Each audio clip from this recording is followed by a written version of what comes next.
ब्रह्म राक्षस का नाम तो आपने सुना ही होगा।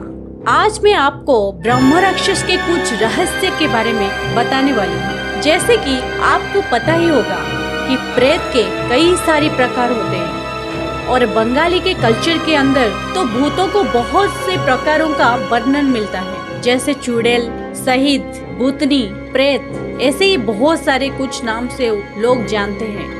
इन्हीं प्रकार के अंदर एक स्पेशल प्रकार का भूत होता है जिसको ब्रह्म राक्षस के नाम से जाना जाता है। गजानन माधव मुक्ति बोध की कथाओं के अंदर एक ब्रह्म राक्षस की एक कथा का उल्लेख मिलता है। इस कथा के अनुसार एक बार एक शिष्य काशी के अंदर पढ़ने आता है, लेकिन उसके पास दक्षिणा नहीं होने की वजह से गुरु उसे पढ़ने से इनकार कर देते हैं। तो वो थक कर वापस बाहर जाने लगता है। नगर से बाहर एक खंडर होता है जिसके अंदर उसे एक बूढ़ा आदमी मिलता है और उसे अपनी परेशानी बताता है। तो बूढ़ा उसे कहता है कि चल तुझे मैं पढ़ाता हूँ। शिष्य कई सालों तक उसके पास रहकर उसकी सेवा करता है और जब ज्ञान पूरा हो जाता है तो बूढ़ा कहता है कि मेरे पास जो कुछ भी था मैंने तुझे उसके बारे में बता दिया, अब जा और इस ज्ञान से संसार का कल्याण कर। अंतिम दिन जब गुरु और शिष्य विशेष भोजन कर रहे होते हैं, अचानक से गुरु की थाली के अंदर भोजन घट जाता है। तो शिष्य बोलता है कि गुरुजी मैं भोजन और ला देता हूँ। जब गुरु कहता है कि नहीं मैं यहीं से ले लेता हूँ, और गुरु अपना हाथ बढ़ाता है और रसोई से भोजन ले लेता है। ये देख शिष्य डर जाता है कि वो इतने समय तक एक प्रेत के साथ रहा। लेकिन तब वो बूढ़ा बोलता है कि डरने की जरूरत नहीं है, मैं एक ब्रह्म राक्षस हूँ। मेरे पास ज्ञान होने के बाद भी मैंने इसको बताया नहीं, क्योंकि योग शिष्य नहीं मिला, लेकिन अब तो मिल गया है और मेरी आत्मा भी मुक्त हो गया है।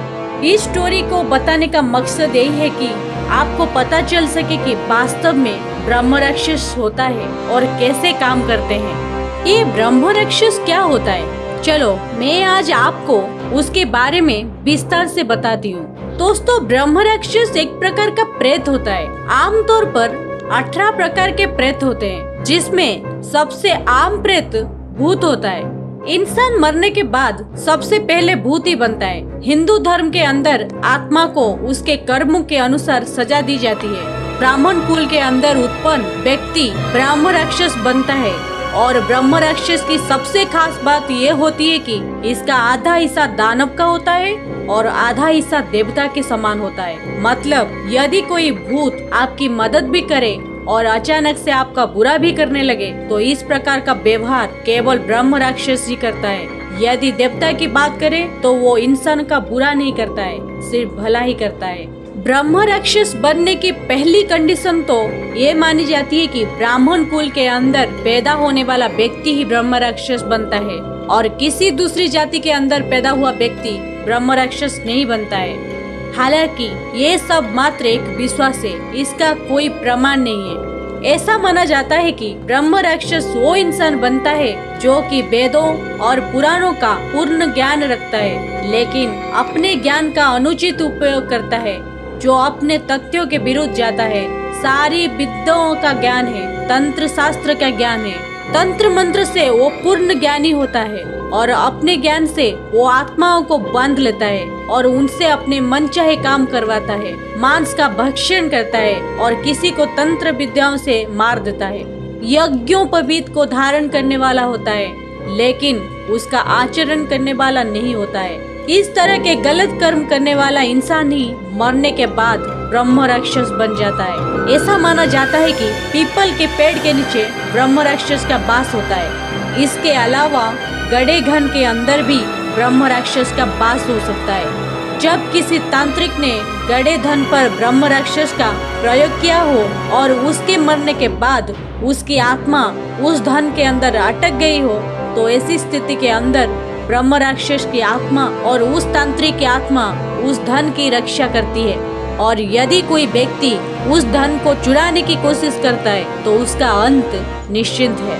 ब्रह्म राक्षस भूत बहुत अधिक ताकतवर होते हैं, इनको नियंत्रित करना बहुत कठिन होता है। ब्रह्म राक्षस पीड़ा के बारे में भी हमको बता दे कि कैसे एक ब्रह्म राक्षस इंसान के पीछे पड़ जाता है। ऐसा माना जाता है कि पीपल के पेड़ पर ब्रह्म राक्षस रहता है। यदि कोई व्यक्ति पीपल के पेड़ को काटता है तो ब्रह्म राक्षस आपके पीछे लग सकता है और उसके बाद तो समझो अंत निश्चित है।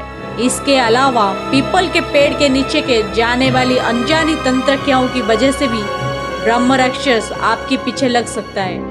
इसलिए कभी भी पीपल के पेड़ के नीचे कुछ भी तांत्रिक क्रिया ना करें जो आपको नुकसान पहुंचा सकती है। जानकर बताते हैं कि काली क्रियाओं से भला कम बुरा अधिक होता है।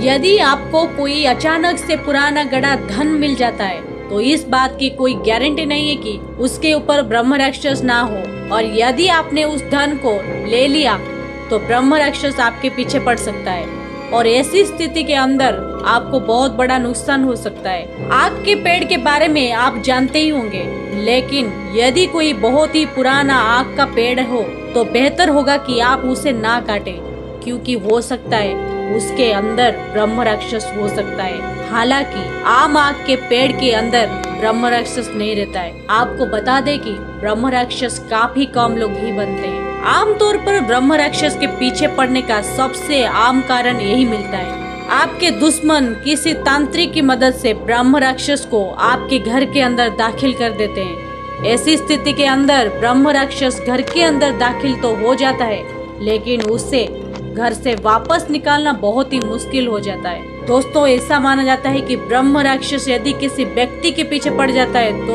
उसका दुर्भाग्य होता है, और ये भी माना जाता है कि ब्रह्म राक्षस पीछे पड़ने के बाद उस व्यक्ति बचना बहुत ही मुश्किल होता है, क्योंकि ब्रह्म राक्षस बहुत ही अधिक ताकतवर होते हैं और उनको तंत्र मंत्र सभी तरह की विधियों का ज्ञान होता है।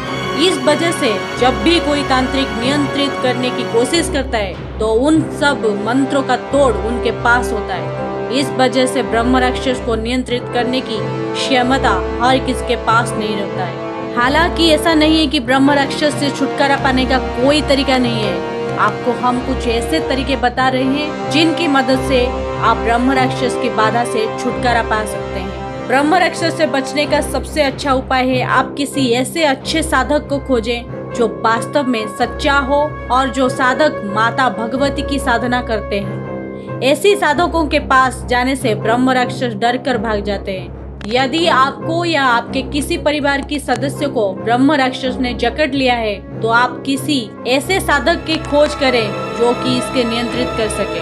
ब्रह्म राक्षस भी एक भटकती हुई आत्मा होती है जो कि एक निश्चित समय तक इस योनि के अंदर रहती है और उसे तभी मुक्ति मिलती है जब उसे कोई मुक्ति दिलाने वाला होता है।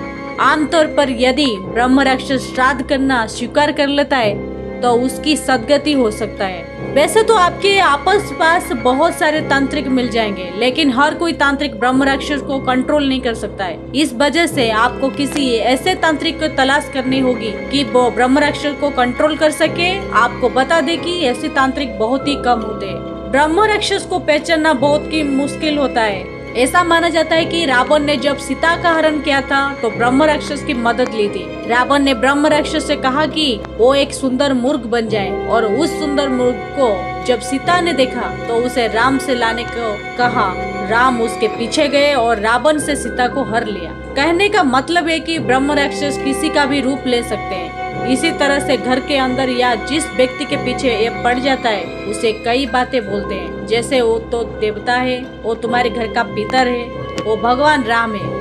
यदि आपके साथ भी कुछ ऐसा हो रहा है तो संभव है आपको ब्रह्म राक्षस ने जकड़ रखा हो। इसके अलावा ब्रह्म राक्षस की सबसे खास बात तो ये होती है कि वो आपके घर के अंदर अच्छा भी करते हैं और बुरा भी करते हैं। जैसे घर के अंदर नुकसान भी होता है तो घर के अंदर लाभ भी होता है, क्योंकि उनके अंदर देव और दानव दोनों के गुण होते हैं। ब्रह्म राक्षस भूतों का राजा होता है और इनके पास भूतों की पूरी सेना होती है। इसके पास कई सारी चुड़ैल और भूत भी होते हैं और ये लोगों का भला और बुरा दोनों करते हैं। इनके सींग होते हैं और ये इंसान को भी खा सकते हैं। मयूर भट्ट कवि के बारे में ये कहा जाता है कि वो खुद ब्रह्म राक्षस से पीड़ित थे। ब्रह्म राक्षस की वजह से वो कुष्ठ रोग से पीड़ित थे और जब वो अपने कुष्ठ रोग से छुटकारा पाने के लिए साधना कर रहे थे तो ब्रह्म राक्षस उसके अंदर बाधाएं डालने का काम कर रहा था। बाद में उन्होंने ब्रह्म राक्षस को नाक से स्वर उच्चारण करने के हराया था। ब्रह्म राक्षस की साधना करने से पहले आपको कोई भी 2 भैंसे का चमड़ा ले आए और काली चादर आपको लेनी है। इसके अलावा सिद्ध रुद्राक्ष माला में स्नान आदि करने के बाद 4 बजे स्मशान घाट के अंदर जाएं और फिर ब्रह्म राक्षस का ध्यान करें और बोले कि आप मुझे तमस रूप में सिद्ध हो। स्मशान के पीपल के पेड़ के नीचे काली चादर बिठा कर बैठ जाए। उसके बाद वहाँ पर रोज 11 माल ऊपर दे मंत्र का जप करें। मेरी यकीन मानिए, ब्रह्म राक्षस सच में होता है। हालांकि इसके बारे में कुछ स्टोरी है। ऐसी एक स्टोरी मुझे सुनने को मिला है फतेहपुर की एक महिला के बारे में। उस महिला के बताए कि उनके घर के किसी ने ब्रह्म राक्षस को लाकर छोड़ दिया है। पहले तो सब कुछ अच्छा चल रहा था, लेकिन धीरे धीरे घर के अंदर गड़बड़ी होने लगी और इसके लिए वो जहाँ भी घर के बारे में पूछताछ करने जाती है, कभी उसे कोई कुछ नहीं बता पाता है। बाद में ब्रह्म राक्षस खुद उसके बेटे के मुंह बोलने लगा और पहले बोला कि मैं गणेश हूँ, उसके बाद बोला कि मैं काली हूँ और इस तरह से वो घर वालों को बरगलाने लगा। घर वाले भी उससे काफी परेशान हो चुके थे, काफी कुछ इलाज करवाया लेकिन कोई फायदा नहीं हुआ। इन बातों को 7 साल हो चुके हैं और अब मुझे नहीं पता कि उस महिला के घर के अंदर ब्रह्म राक्षस रहता है या नहीं रहता। लेकिन ये बातचीत सच साबित हुई कि ब्रह्म राक्षस से पीछा छुड़वाना कोई आसान काम नहीं है।